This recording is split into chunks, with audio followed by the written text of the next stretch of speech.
हम लोग अपना यूपी का हालचाल लेने का जो सफ़र है उसके तहत गंगा के किनारे के एक और शहर में पहुंच गए हैं जिसका नाम है फ़र्रुखाबाद। और अक्सर हम लोग ये मुहावरा बोलते हैं, खुला खेल फ़र्रुखाबादी। तो ऐसा फ़र्रुखाबाद है, बहुत सारे ऋषियों की नगरी है। मेरी डायरी पकड़ाई, मैंने बहुत सारे नोट्स भी लिए हुए हैं रिसर्च से। हमारे स्कूल के दिनों के एक मित्र हैं यहाँ पे, आशीष। अभी हम उनके साथ बैठे गप मार रहे थे। और फ़र्रुखाबाद की दो चीज़ें बड़ी मशहूर हैं, तीन चीज़ें। ज़री ज़रदोज़ी का काम जो हमने 2017 के चुनाव के दौरान कवर किया था, और आलू का बहुत उत्पादन होता है। और यहाँ पे रेत में भुने हुए आलू मिलते हैं चटनियों के साथ, जो भयानक टेस्टी होते हैं। और कल हम उनमें से किसी एक पे धावा बोलने का इरादा भी रखते हैं। और तीसरा, ईंट भट्टा। तो हमारे जो मित्र आए थे उनका भी ईंट भट्टा है। तो हमने पूछा, हमने कहा क्या वजह है यहाँ पे ईंट भट्टे की इतनी होने की। तो उन्होंने बताया कि देखो, आगरा में चूँकि वो एनजीटी वगैरह का निर्देश है, ताजमहल के आसपास उस तरह की चिमनियाँ नहीं हो सकती, तो वहाँ से बहुत सारी इंडस्ट्री हटी है। तो ये जो एक हब है शाहजहाँपुर, फ़र्रुखाबाद, ये वाला एरिया, ये ईंट भट्टे के लिहाज से एक बड़ा। दूसरा क्या होता है कि माल की ढुलाई होके आती है, जो कच्चा माल यहाँ पे आता है तो वो खाली जाते हैं, तो यहाँ से ईंट भट्टा जाता है। तो ऐसे फ़र्रुखाबाद में है। और यहाँ की पॉलिटिकल हिस्ट्री भी बहुत दिलचस्प है। जब भी हम लोग गेस्ट हाउस कांड के बारे में बात करते हैं तो बीजेपी के एक बड़े कद्दावर नेता थे ब्रह्मदत्त द्विवेदी, जो कल्याण सिंह की पहली सरकार में ऊर्जा मंत्री रहे थे। और फिर उनकी हत्या हुई थी, और उस हत्या में वो फ़र्रुखाबाद से विधायक थे, और इसी फ़र्रुखाबाद से विधायक रहे विजय सिंह, नामजद हुए थे और उनको सज़ा मिली है, और उस चक्कर में उनकी विधायकी भी गई है। तो उनके परिवार की, ब्रह्मदत्त जी के जो परिवार के लोग थे, उनकी पत्नी प्रभा द्विवेदी रही विधायक और मंत्री। फिर उनके बेटे लड़े, मेजर सुनील दत्त, हार गए। 2017 में जीते विजय सिंह को हरा के, और फिर विजय सिंह को सज़ा भी हुई ऊंचे कोर्ट से। तो काफ़ी दिलचस्प है फ़र्रुखाबाद सदर सीट का राजनीतिक इतिहास। और अभी जब हमने कुछ लोगों से बात की तो अटकलबाजियाँ भी यही चल रही थी कि इस बार सपा से कौन उतरेगा। और सुनील दत्त के ही भाई हैं प्रांशु दत्त, जिनको बीजेपी ने भारतीय जनता युवा मोर्चा का प्रदेश अध्यक्ष बनाया है। इसके अलावा सलमान खुर्शीद और उनकी पत्नी लुइस खुर्शीद, उनका भी चूँकि उनके पिता का नाता था तो उनका भी नाता है। और लुइस खुर्शीद यहाँ से विधायक भी रही हैं, और सलमान खुर्शीद सांसद भी रहे हैं, और कांग्रेस के बड़े नेता रहे हैं। हालांकि कई लोग उनको दिल्ली छाप नेता भी बोलते हैं। और एक पत्रकार हुए हैं, उनकी अभी एक किताब का भी मैंने जिक्र किया था, नेता भी बने संतोष भारती। तो वो भी यहाँ से 1989 के दौर में सांसद रहे हैं। तो काफ़ी दिलचस्प इतिहास है। 4 सीटें हैं यहाँ पे, फ़र्रुखाबाद सदर, अमृतपुर, कायमगंज और भोजपुर, ऐसे 4 सीटें हैं। और इस वक्त चारों पे ही बीजेपी का कब्जा है। एक बार चेक कर लूँ, कुछ गलत तो नहीं बोल गया। हाँ, चारों पे ही बीजेपी का कब्जा है। और कमाल बात यह है कि यहाँ पे ज़िला पंचायत अध्यक्ष समाजवादी पार्टी के नेता की बेटी हैं, सपा समर्थित और भाजपा समर्थित भी हैं वो। तो यहाँ सपा से ही 2 कैंडिडेट थे। एक यहाँ पे अलीगंज की सीट लगती है, जो कि असल में एटा कासगंज की विधानसभा है, लेकिन लोकसभा में यहाँ लगती है। वहाँ के एक बड़े चर्चित सपा नेता हैं रामेश्वर यादव, तो उनके बेटे चुनाव लड़े थे। और फिर यहाँ से मोनिका यादव चुनाव लड़ी थी, बड़े सपा नेता की बेटी, बगावत करके। और बीजेपी ने उनको टैक्टिकल सपोर्ट किया था। तो सपा और भाजपा का ये बैकडोर सपोर्ट देखना हो तब भी आप फ़र्रुखाबाद आ सकते हैं। गंगा जी का किनारा है। मुझे बताया गया कि गंगा एक्सप्रेसवे यहाँ से मोड़ दिया गया, शाहजहाँपुर की तरफ से लाया गया, तो वो भी एक यहाँ के लिए मुद्दा है। तो ऐसा कल का शेड्यूल रहेगा। बाकी आज के दिन की बात करें तो आज हमें शाहजहाँपुर में बड़े नौजवान दिलचस्प तबीयत के मिले, और शहीद पार्क में हम जुटे थे। तो पहले बकझक भी हुई दरवाजे पे। उन्होंने कहा अंदर जाने का टिकट लगेगा। हमने कहा बिल्कुल टिकट लेंगे। कितने का है? बोले 10 रुपये का। हमने कहा दीजिए टिकट। बोले नहीं, पर्ची नहीं देंगे, पैसा देना पड़ेगा। तो हमने कहा बिना पर्ची के तो पैसा नहीं देंगे। तो बोले तो फिर नहीं जा पाएंगे। तो हम भी अपने थोड़े सत्याग्रह मोड में आ गए। बाद में उसके जो जिन्होंने ठेका ले रखा है नगर निगम से, वो आए, उन्होंने कहा साहब कोविड के दौर में ये पर्ची बंद करवा दी गई थी और ऐसा। तो मैंने कहा भाई बिना पर्ची के तो आप पता ही नहीं चल रहा कितना कलेक्शन हो रहा नहीं हो रहा क्या है। तो बोले नहीं पर्ची। तो फिर कई लोगों ने टोका भी मौके पे कि नहीं साहब बगल में साइकिल स्टैंड बाइक स्टैंड है, वहाँ पे तो पर्ची दी जाती है। खैर अंदर गए, अंदर शहीदों की मूर्तियाँ लगी हुई थी। शहीद नगरी है शाहजहाँपुर। ठाकुर रोशन सिंह, शहीद अशफाकुल्ला खां और शहीद पंडित राम प्रसाद बिस्मिल, इन तीनों की और शहीद रोशन सिंह की प्रतिमा लगी हुई थी। और वहीं पे एक बोले कि साहब पंडित राम प्रसाद बिस्मिल लेकिन हैं वो ठाकुर। तो एक इतिहासकार है, उन्होंने भी कहा कि हाँ वो विद्वान थे इसलिए पंडित। तो हमने कहा भैया कि शहीदों की जाति को लेके बरेली में देख के आए। ट्विटर पे मैंने फ़ोटो भी डाली तो कई लोगों ने उस पर टिप्पणी की। बरेली में होर्डिंग लगी हुई थी हम कायस्थ, और उसमें नेताओं की 3 महापुरुषों की फ़ोटो बनी हुई थी। मैं आपको दिखाता हूँ। तो वही मुझे बड़ा अजीब लगा कि क्या है, कहाँ गई। आप लोगों ने भी तो खींची थी ना? मैंने भेजी थी ये सुभाष चंद्र बोस। ट्विटर पे जाके ही देख सकते हैं, देख लीजिए। अरे हमारी फोटो हमारे उसमें काहे नहीं है? हमें तो ये लग रहा है ये देखिए। अरे कहाँ? हाँ ट्विटर पे तो जाके देख ही लेंगे। मैं टेक्निकली काफ़ी चैलेंज भी हूँ ऐसे भी लाइफ में। मेरी टीम मेरा बहुत मजाक भी उड़ाती है। ये देखिए व्हाट्सएप पे मैंने ये देखिए, ये वो फोटो है।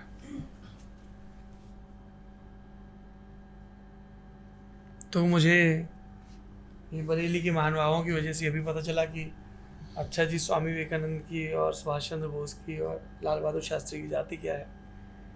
तो अपने यहाँ सबको गर्व करना है और जातियों पे गर्व करना है। तो उस ट्वीट किया तो कई लोग जो कायस्थ समाज से आते हैं उन्होंने बड़े गर्व से कहा।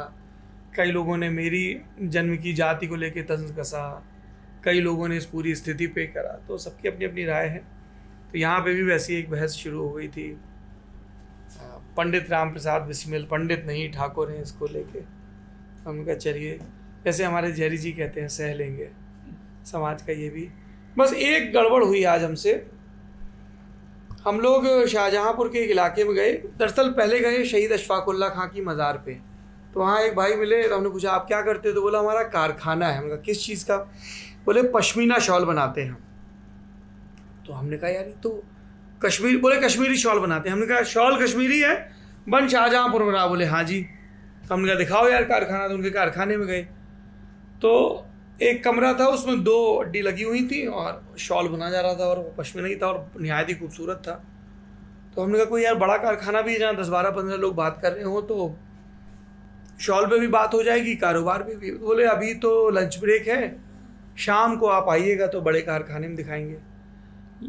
बोले शाम को रात भर 9, 10 बजे 12 बजे तक काम होता है। लेकिन हम जब फारिग हुए शहीद पार्क से तब तक हमें बताया गया कि सब काम बंद हो गया। तो हम ये नहीं दिखा पाए कि शाहजहाँपुर में कश्मीरी शॉल बन रहा है। वो एक रिग्रेट रहा। मलाल रहेगा, सह लेंगे, जैसा कि जैरी जी कहते हैं। उदय भाई का है। हाँ उदय भाई ने कहा था वेलकम में है ना, सह लेंगे थोड़ा सा। हम जैसे इंटरनेट बंद हुआ तो हमने सह लिया। परसों रात का हमारा आखिरी व्लॉग था। हम लोग जब पीलीभीत जस्ट पहुंचे थे और वो रात का बड़ा अंधेरा था। वो अंधेरा भी बड़ा खूबसूरत था, पेड़ थे चारों तरफ। लेकिन दिन के उजाले में हमने कल देखा पीलीभीत को, और क्या खूबसूरत जगह है साहब पीलीभीत। मतलब मेरा तो मन कर गया कि यहीं बस जाऊँ। मैंने पूछ लिया यहाँ किराए में कितने में मिलता है घर। तो लोग बोले भी अरे हमारे रहते हो, आपको किराए की क्या ज़रूरत है। इस तरह की बातें हुई। बड़ी खूबसूरत जगह। हम लोग पूरनपुर इलाके में घूमे। वहाँ पे बाघ का आतंक रहता है। ये एक उसका वो है, येन एंड यांग होता है ना जैसे, तो ये ब्लैक साइड है उसकी। वाइट ये है कि बड़ी खूबसूरत ग्रीनरी और नहर वाला सिस्टम। एक नहर आ रही है बड़ी सी और फिर वो बाइफरकेट हो रही है 2 नहरों में। एक लखीमपुर जा रही है और एक हरदोई की तरफ जा रही है। तो वो एक बाइफरकेशन पॉइंट। और वहीं पे एक कैफ़े टाइप का छोटा सा ऐसे ढाबा तरीके का बना रखा है। मैगी खाते हैं लोग बिल्कुल नहर के किनारे। जेरी जी वहाँ पे पहले आए हुए थे तो उन्होंने बताया कि वहाँ चलेंगे, वहाँ पे ऐसे पानी बहता है, लोग मैगी खाते हैं, तो वो एक जगह थी बढ़िया और खूबसूरती थी। और इंटरनेट से एक दिन गायब रहे तो वो बड़ा एक अच्छा लगा कि अरे वाह कितना अच्छा लग रहा है, ऊपर नोटिफिकेशन ऐसे स्क्रॉल कर रहे हैं और वहाँ कुछ नहीं दिख रहा है। डाउन साइड इसकी भी एक ये एंड यांग में ब्लैक साइड ये रही कि हम वीडियोस अपलोड नहीं कर पाए, तो जो 2 दिन की वीडियोस हैं वो पाइल अप हो गई हैं। हमें 11 बजे आकर इंटरनेट मिला है ना शाहजहाँपुर में, 12 बजे के करीब, हाँ। तो उसमें हम आज 3-4 कुछ वीडियोस अपलोड कर पाए, व्लॉग हमने अपलोड कर दिया था क्योंकि उसमें आगे की घटनाओं की जानकारी रहती है। यही था। और बाकी जेरी जी बताएं आप। मेरा नाम जेरी नहीं है। आप कुछ ऐड करना चाहेंगे? नहीं, पीलीभीत मैं पीलीभीत दोबारा आना चाहूँगा और बिना काम के आना चाहूँगा, जहाँ सिर्फ एक काम होगा कि आप जंगल को उसके अंदेशों के साथ महसूस करें। जंगल आपके बदन में दाखिल होता है अपनी तमाम आवाज़ों के साथ, एक ख़ास किस्म की खुशबू के साथ, और आपके दिमाग में तमाम प्रत्याशाओं का दौर चल रहा होता है। तो एक पत्ता भी खड़कता है। तो जैसे मुझे दंतेवाड़ा के जंगल बहुत ज़्यादा पसंद है, बहुत ज़्यादा। मतलब आप रायपुर से जैसे ही चलते हैं और वो आधा रास्ता पहुंचता है तो वहीं से आपको वो महसूस होने लगता है। मुझे वहाँ छुट्टियाँ बिताना, वहाँ पे चित्रकूट जलप्रपात है वो बहुत पसंद है। तो पीलीभीत के जंगलों में भी वैसे ही महसूस हुआ।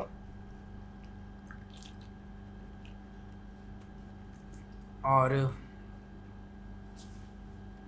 Yes, I would like to come there again.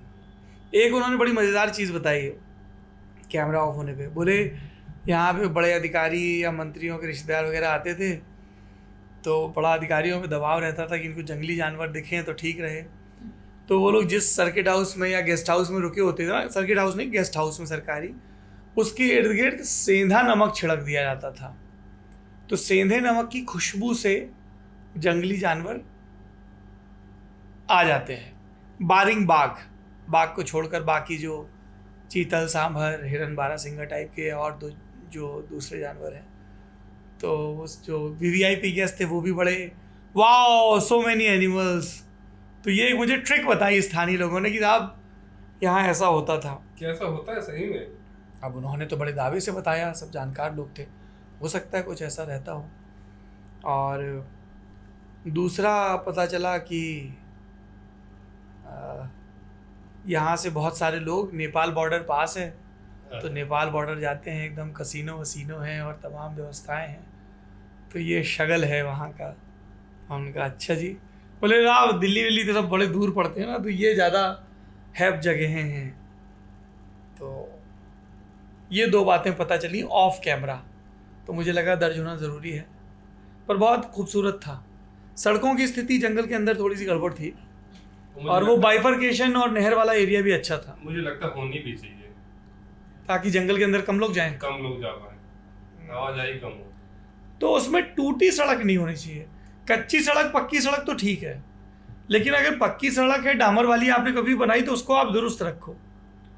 दूसरी चीज़ हमें उसमें ये भी ध्यान रखना होगा ना कि मान लो वहाँ अंदर गांव भी बसे हैं, वहाँ पे कोई मेडिकल इमरजेंसी या कुछ हो जाए तब दिक्कत होती है। या तो आप सड़क ही ना दो, तो उन्हें पता है बसाहट से पहले ही, या पूरी कच्ची सड़क होगी साहब ये बारिश में इस्तेमाल नहीं हो सकती, इसमें हो सकती है। पर जो आपकी डामर वाली रोड है उसकी स्थिति तो ठीक हो ना। हम लोग वैसे भी एक लंबी बातचीत कर चुके हैं टूटी सड़कों के फायदे। मुझे भी ऑफ द कैमरा कुछ बातें पता चली, जैसे करीब 15-20 साल पहले यहाँ पे शिकार खेला जाता था। तो बाहर से मेरे 2 दोस्त बने नए, उनके साथ ही घूम रहा था मैं एक दूसरी गाड़ी में। तो वो बता रहे थे कि यहाँ पे पहले शिकार खेला जाता था और ऐसा वैसा। तो वो उनने एक बढ़िया किस्सा बताया कि बाघ के सामने अगर आप अकेले हो तो डरो मत, मूवमेंट मत करो, और मतलब उसकी आंखों की मूवमेंट इधर उधर नहीं होनी चाहिए, आंखों में आंखें डाल के देखो। पता नहीं है कितना सही है, लेकिन उन्होंने बताया। ये हर जानवर के लिए बताते हैं लोग। हाँ, और झुंड में हो तो खूब जोर से आवाजें निकालने लगो, मूवमेंट करने लगो तो भाग जाएगा। आग से भागता है बाघ। तो उनका एक पुराना किस्सा था कि वो और उनके एक दोस्त मोटरसाइकिल से जा रहे थे, पहले शिकार खेलने जाते थे, तो वहीं पे उनको बाघ मिल गया। और उनका जो दोस्त जो गाड़ी चला रहा था, ये तो क्योंकि प्रैक्टिस थे तो मतलब, और इनका निशाना भी सही मिलता था, तो बता रहे थे कि एक और मेरे भाई हैं वो वहाँ पे 30 फीट दूर जो तुमको खंबा दिख रहा है, तीनों बल्ब गिरा देगा उसके निशाना लगा के, ऐसा वैसा। तो उनका जो दोस्त था वो इतना घबरा गया कि उसने बहुत तेज ये दे दिया, तो उसका क्लच का वायर टूट गया वहाँ पे, तो बाइक आगे बढ़ी नहीं। तो ये लोग फिर ऐसे देखते रहे उसको, और इतने में बाघ फिर निकल गया वहाँ से। पता नहीं बाइक का शोर था या क्या था, लेकिन वो बता रहे थे कि ऐसे घबराना नहीं चाहिए बाघ को देख के।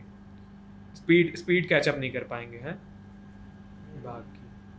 तेंदुओं का भी बड़ा आतंक था, अरे वो बड़ी ट्रेजिक स्टोरी थी एक बच्चे की, उस पर हमने एक अलग रिपोर्ट टाइप की है, बहुत देखेंगे।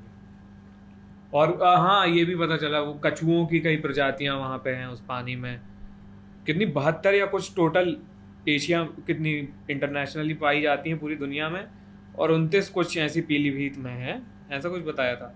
बंगाली जो कॉलोनी हो, हाँ मतलब स्थानीय लोग उसको फिर खावा भी जाते हैं, तो ऐसे कुछ एक्सटिंक्ट होने की कगार पे है, तो ये एक बड़ा भूल है। तुमने क्या देखा?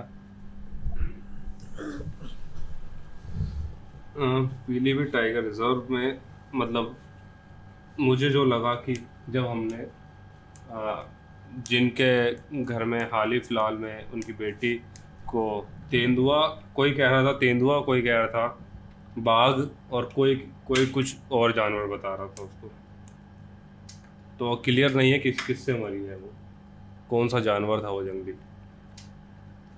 तो उन्हीं के घर गए थे, तो उनसे सर ने कहा कि कागज़ दिखा, वो अपनी कोई धान की बात चल रही थी खरीद फरोख्त की, तो सर ने कहा कि अपने कागज़ दिखाइए।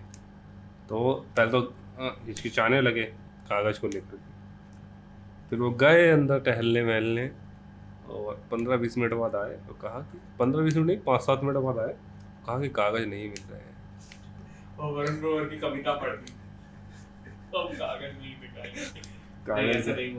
कागज़ नहीं मिल रहे हैं, कि कहीं रख के भूल गए। तब मुझे थोड़ा सा ना ये डाउट हुआ कि लोग जंगल काट रहे हैं, बहुत तेजी से काट रहे हैं। वो बाद में बताया भी ना एक ने कि ये अभी कागज नहीं दिखाते हैं, अभी अपना धान बेचते हैं, किसी ने कहा। और फिर ये भी कि फिर दूसरों के धान को अपने कागज पे चढ़ा के, तो इसकी भी थोड़ी सी ये थोड़ा सा फुल प्रूफ बने। क्योंकि आज हम जब शाहजहांपुर में भी धान मंडी में गए, सरकारी खरीद केंद्र पे गए, बोले एक भी नहीं आया आज। हाँ, है ना। फिर वो पूरा नमी का चक्कर बताया गया, फिर घटतौली, फिर कई पल्लेदारों ने, किसानों ने बताया कि नहीं साहब दलाली भी चलती है। तो हम अभी तक सरकारी खरीद का एक फुल प्रूफ सिस्टम नहीं बना पाए हैं। सरकारी सिस्टम जो मुझे ऐसा लगता है कि जैसे मेरी ज़मीन जो है जंगल के पास है, तो मैं अगले 8-10 साल में जंगल के अपनी ज़मीन को 10 फीट तो आगे ले ही जाऊंगा जंगल के अंदर। तो इस वजह से मेरे पास उस 10 फीट का कागज नहीं है, और मैं दिखा दूंगा ऑन रिकॉर्ड तो मैं फंस सकता हूँ। नहीं, जो ज़मीन आपने बढ़ाई, देखो ऐसा नहीं होता है। जो ज़मीन है आपकी, जो खसा खतौनी होती है, वो तो है कि आपका कौन सा गाटा संख्या है, क्या है, कितना है, पैमाइश है। लेकिन आप कितनी बढ़ा के जोत रहे हो, वो पैमाइश बार बार थोड़ी होती है। तो मान लो आपका खेत, देखो ये मान लो आपका चक है, ये खेत है, ऐसे है ना। क्योंकि भाई मेरे को तो खेतों के बारे में ज़्यादा पता ठीक है, नहीं ये खेत है, ये चक रोड है। चक रोड मतलब दो खेतों के बीच की जो रोड होती है ना, चक रोड हो गई। ऐसे मान लो यहाँ कोई नहर वहर है, अब मान लो यहाँ सरकारी ज़मीन है या जंगल की ज़मीन है, ठीक है, और यहाँ आपका खेत है, ऐसे है। आपने थोड़ा सा और मेड़ दबा के ऐसा कर लिया, फिर आप बढ़ाते गए, फिर और लोग भी बढ़ाते गए।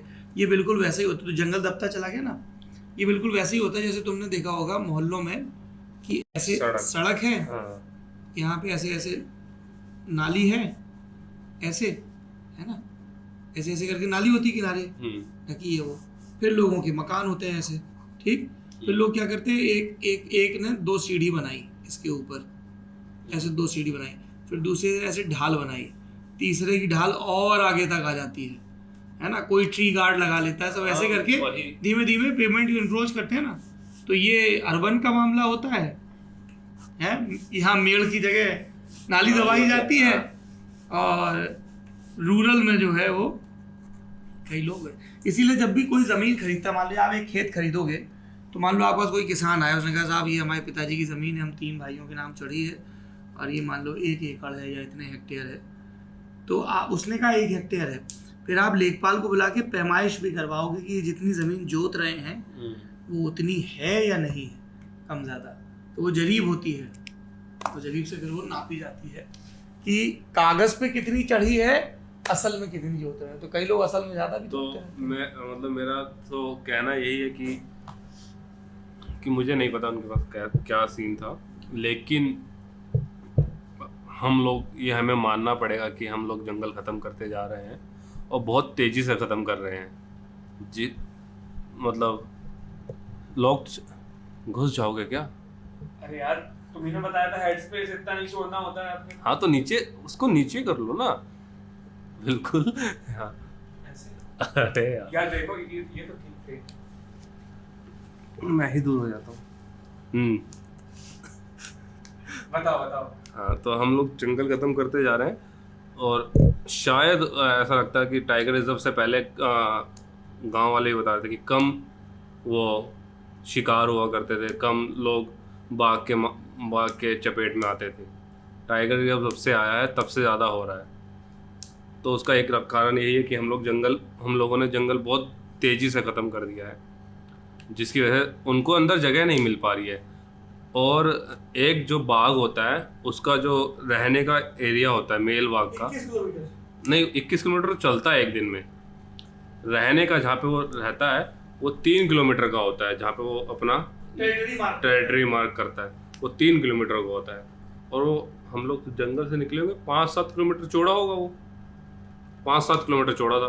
तो अब ये सोच लीजिए कि वहाँ पे लगभग 65 बाघ बताए जाते हैं ऑन रिकॉर्ड, लेकिन स्थानीय 80 के करीब लोग बता रहे हैं। तो आप ये सोचिए कि उस छोटे से जंगल में इतने बाघ कैसे रह सकते हैं। एक चीज और भी है कि एक तो उस जंगल का जो शेप है वो ओवल शेप का, ऐसे पतली स्ट्रिप है और लंबी स्ट्रिप है नेपाल बॉर्डर किनारे। और पर मुझे लगता है कि लॉन्ग रन में एक बार जब वहाँ पे, क्योंकि टाइगर रिजर्व ये रिलेटिवली नया है, जब वो टूरिज्म बढ़ जाएगा ना, अभी बिल्कुल नया है 7 साल ही है, तो एक तो टाइगर रिजर्व बनने से अब थोड़ा जंगल प्रिजर्व हो जाएगा, तो काउंटर आर्ग्यूमेंट भी है एक। और रिजर्व हो कहाँ रहा है? नहीं, अब टाइगर रिजर्व बना दिया है तो बहुत सारी चीज़ें हो रही हैं। मुझे लगता है सरकार को लेकिन फेंसिंग कर देनी चाहिए। सिर्फ फेंसिंग करना कोई एक वो नहीं है ना।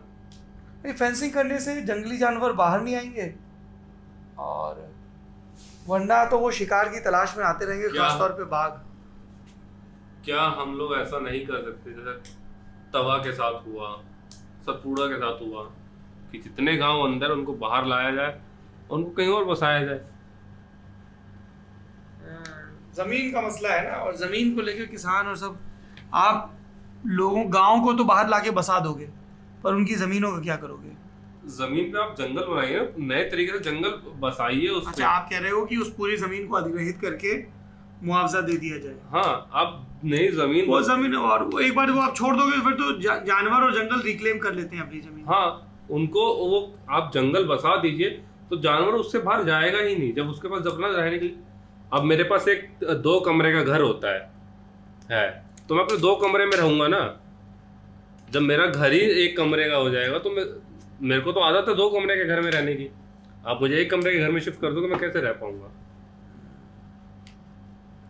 खैर, इस पे जो विशेषज्ञ हों वाइल्ड लाइफ के वो ज़्यादा बता सकते हैं। हम लोगों की तो बहुत ही एक ऐसी मेरे लिए जंगली जानवर के प्रति मेरी बहुत सहानुभूति है कि हम लोगों ने उनका घर छीन लिया है। हम लोगों ने बिल्कुल ऐसे छीना है कि हम लोग उन्हें मारने के कगार पे हैं। बिल्कुल नहीं, मेरी इस बारे में कोई राय नहीं है क्योंकि मुझे इस विषय की समझ नहीं है। पर मैन एंड वाइल्ड का जो कन्फ्लिक्ट है उसको लेके विद्वान ही ज़्यादा बता सकते हैं। कि एक दफ़ा मैंने फिरोज़ाबाद में हम लोग जो वीगन और उस पर चर्चा कर रहे थे, तब मुझे ये रियलाइज़ हुआ कि जिन विषयों की जानकारी ना हो उनके बारे में चुप रहना ही बेहतर है। हाँ, लेकिन मतलब अंदर से एक मतलब मेरा इंसान अंदर से बोलता है कि हम लोग बहुत गलत कर रहे हैं जंगलों के साथ। अरे देखिए, अब इसका वही चीज़ है कि हाँ, तो उनको प्रिजर्व तो करना ही चाहिए, इंसानों की भी ज़रूरतें हैं, लेकिन जंगल इसलिए भी बचाना चाहिए क्योंकि वो इंसानों के लिए भी ज़रूरी है। जंगलों का और कटान ना हो, नए जंगल बसाए जाएं। एक बहुत सीनियर रिटायर्ड ब्यूरोक्रेट है, मेरी उनसे बात हो रही थी, तो वो बता रहे थे कि जो गोवर्धन है जिसकी परिक्रमा के लिए दर्शनार्थी जाते हैं, वो गोवर्धन का जंगल छींचता चला जा रहा था, खराब होता जा रहा था। अब जाके उन्होंने बाउंड्री बना के मिट्टी के कटान को रोक के और वृक्षारोपण करके वापस से उसको हरा भरा करने में कामयाबी पाई है। इसी पे मेरे को याद आया, हम चमोली में जब फरवरी में वो आया था एक ऊपर ब्लास्ट, वो लैंडस्लाइड और मतलब ब्लास्ट हुआ था, तो हम लोग उत्तराखंड गए थे कवरेज के लिए चमोली। तब हम लोग चंडी प्रसाद भट्ट से मिले थे। चंडी प्रसाद भट्ट ने चिपको आंदोलन शुरू किया था, हम लोग उनसे मिले थे। तो उन्होंने बताया था कि हम लोग वही बता रहे थे कि हम लोग अपनी ज़रूरतें पूरी करने के चक्कर में हम प्रकृति को इतना नुकसान पहुंचाते जा रहे हैं ना कि हमें खुद को नहीं पता चल पा रहा है कि हम लोग क्या कर रहे हैं। तो वही है। खैर बहुत लंबी बहस है, और जैसे सर ने कहा कि विद्वान जो हैं वो इस पर बताएं। मैं तो भावुक हूँ जंगल और जानवरों को लेकर, तो वही है। और बाकी मैंने क्या देखा, अरे तुमने वो देखी है नेटफ्लिक्स पे एक डॉक्यू सीरीज है आर प्लैनेट करके, डेविड एटनबॉरो की आवाज़ में। क्या शानदार सीरीज है वो, मतलब वो कोई भी आदमी वो देखेगा मजा ही आ जाएगा, और वो प्रकृति से अधिक प्रेम करेगा। उनका व्यू ही ऐसा है। हाँ, उनका व्यू, और मतलब व्यू तो ठीक है, हम लोग भी इमोशनल है, लेकिन वो जिस तरीके से बताते हैं तो मतलब उनके पाले में, हम पृथ्वी के पाले में खड़े हो जाते हैं। बहुत सबको देखनी चाहिए। उसका लिंक मैं ज़रूर दे दूंगा डिस्क्रिप्शन में। लिंक क्या, नेटफ्लिक्स पे वो तो सर्च करने पे आएगी। हाँ ठीक है, नेटफ्लिक्स पे आर प्लैनेट। और अगर समुद्र से प्यार करना है तो आपको समुद्र अपने और समुद्री जीवों से प्यार करना है तो आप सीस्प्रेसी देखिए, नेटफ्लिक्स पे ही है सीस्प्रेसी। सीस्प्रेसी, समुद्र, सी समुद्र वाला सी और उसके बाद आगे प्रेसी, सीस्प्रेसी। अच्छा, सीस्प्रेसी, कॉन्स्पिरेसी से सीस्प्रेसी। हाँ, बहुत अच्छी डॉक्यूमेंट्री है। और मतलब वो आदमी जो है वो इतना भावुक है उस डॉक्यूमेंट्री में, क्या बढ़िया एक्सप्रेशंस है, और क्या उसने शूट किया है एकदम बिल्कुल क्या कहते हैं उसको, अरे जो हिडन कैमरे से करते हैं, स्टिंग ऑपरेशन टाइप उसने किया है समुद्र में स्टिंग ऑपरेशन। अरे यार बहुत अच्छी डॉक्यूमेंट्री, आपको देखनी चाहिए सबको, आपको प्यार हो जाएगा समुद्र और समुद्री जीवों। अरे समुद्र में एक स्टिंग नाम का एक जीव भी तो होता है, स्टिंग होते हैं, स्टिंग का स्टिंग ऑपरेशन कर दिया। चलो बैड जोक से खत्म करते हैं इसको। बाय। हाँ बाय। चलिए बाय।